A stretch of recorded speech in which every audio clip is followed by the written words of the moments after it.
Claire Moody, Feel Good Friday, and I'm walking this morning because my hamstring's gone a bit tight, but I still have to get out with my fresh air because it makes me feel good. And I live in the northeast and it may be May, which is why I've still got my woolly hound, because look at the clouds, it's freezing.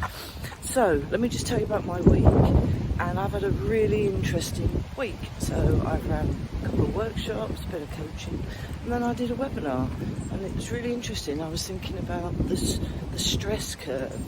Now, when something comes, it's sort of, that's new, it sort of sits there, because we've got to learn how to deal with something. And there was so much new information I had to deliver this week, certainly on Wednesday night and Thursday, that I related myself to, and that was anxiety. And what we did was we broke anxiety down from worries, strain and stress.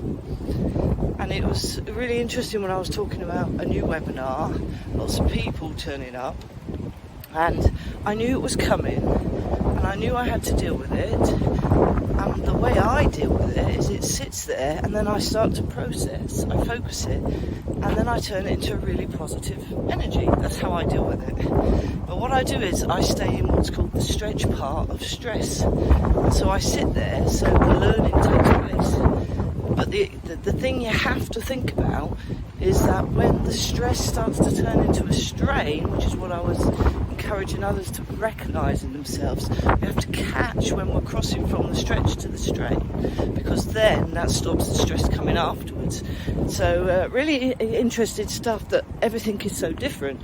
And when you're delivering training or whatever you're doing, it's always useful to give stories, because you want to talk about how it affects you. And for some reason, I love it because it makes me grow. And again, something positive comes out of it, and it just gives me a real buzz. But some people need to learn that, and that, of course, is another habit. Anyway, Feel Good Friday, pretty busy day, get it blown all over here.